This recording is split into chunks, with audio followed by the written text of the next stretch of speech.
Well, the mailman came and he brought me a couple goodies. So, let's check them out.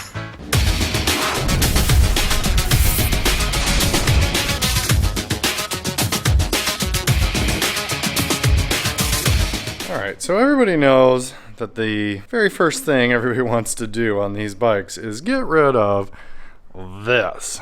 Because these just flop around and it's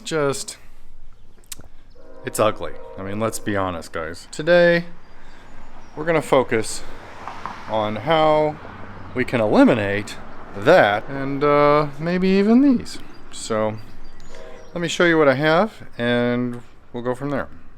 Alright, so the first thing I want to focus on today is getting rid of that tail section. And the way I'm going to do that is with this Fender Eliminator kit. Ooh, let me get it in focus. This is from Moto-Dynamic. And, you know, I really like these guys. I've really had good luck with them in the past. So I'm looking forward to installing it. It's usually very clean. Everything's plug and play.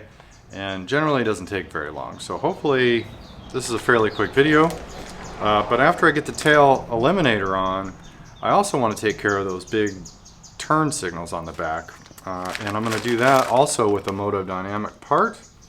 And this is a smoked integrated tail light from those guys, and this is also very plug and play, and I'm looking forward to seeing what it all looks like at the end. So stick around and let's get going on it. Alright, so included in the Moto-Dynamic Fender Eliminator kit, Fender Eliminator itself, the part that the license plate goes on, license plate illuminator, you have a little adapter plug so that just can plug straight into your bike, turn signal adapters, which we will not use, a couple stickers, this little instruction sheet, which should help us install this.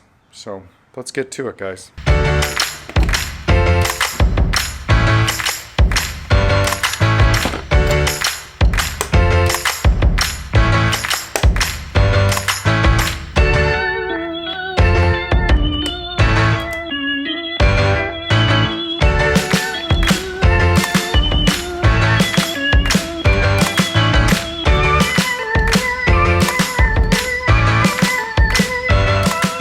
These are the signal wires here, this and then this is the license plate wire right here, I believe. So those are the ones we're concerned about right now, and probably we'll need to go ahead and take this rear light out at the same time. Let's do that.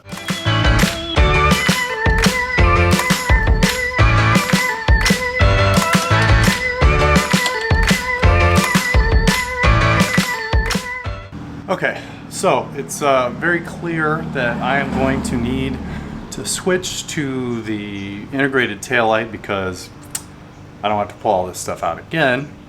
And so I'm going to do that. I'm going to switch over to the integrated taillight and then we'll go from there. So I'll try to record as much as I can and we'll see how it turns out.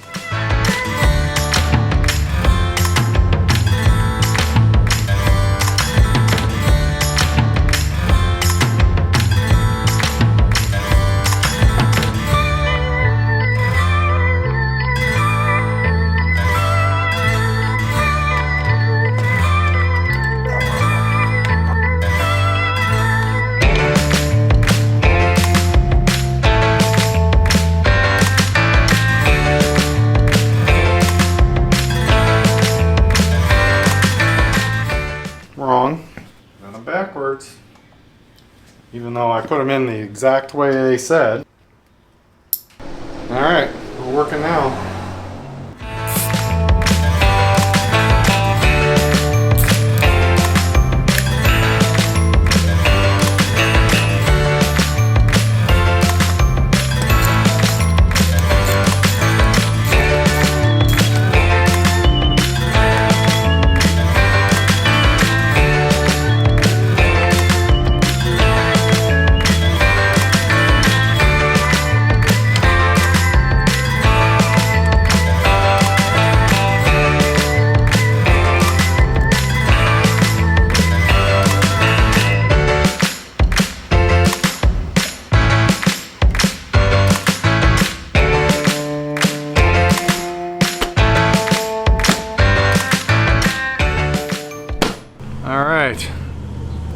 much different now, don't you think?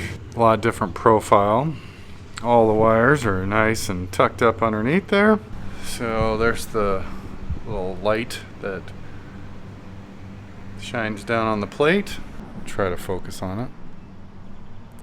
So it looks pretty good. That is that. But yeah, pretty simple. Let's turn it on. There is the integrated tail light. And let's see if I can get this to show. Hit the brakes. Flashes the brake light. Sequential turn signals. Looks really nice, very bright. Try the hazards here, see what that looks like. Now, I think it's notable that I did not have to put in any kind of a different flasher unit or relay. All the electronics are built right in, so it works really well. And you'll see up here that it's not over flashing my front flashers, right? So everything seems to be working. I didn't have to add anything crazy, and I think it turned out pretty good. Didn't really take very long. If I wasn't filming this, it would have taken me about a half an hour. So anyway, there you go. Yesterday, after I did the taillight installation and Fender Eliminator, I got a check engine light because I was testing the lights while the servo was unhooked, and apparently this is not completely unusual based on the forum posts that I've seen. So the remedy, or at least the hope, is that I'll be able to just kind of ride the bike. You have to kind of idle it for 30 seconds, take off, get over 30 miles an hour for 10 minutes, and then do that 3 times, and then theoretically it's supposed to clear. The tricky part is doing this for 10 minutes without over 25 miles an hour, over 30 miles an hour. So let's give it a shot here real quick. Alright, so this is going to be number 1. Alright, you can see that the check engine light is on while the bike started. Should be out right now. Alright, so we're going to let it idle for at least 30 seconds, and then we're going to get out and go. So hopefully no cars will be coming. I can just take off.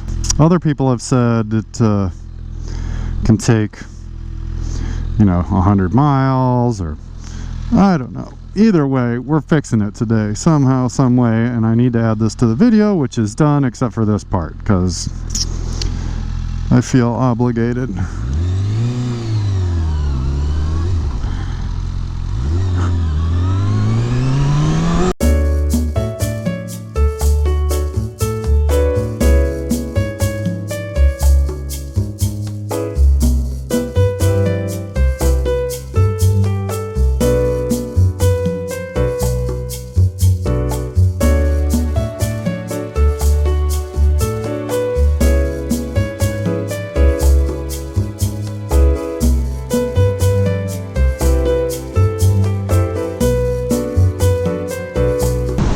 Exactly 10 minutes. Alright, I'm going to stop right here.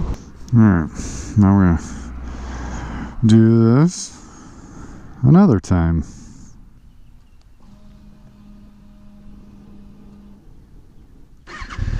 Hey, it cleared. Oh, there you go. Only took one. Well, good. I can enjoy the rest of this ride then.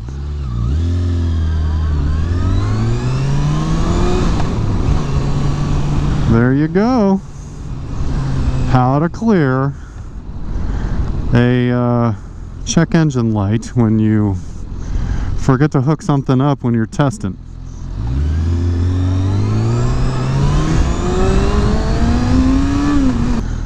Well, I hope you guys got something out of this video, one way or the other. And as always, guys, Thanks for watching.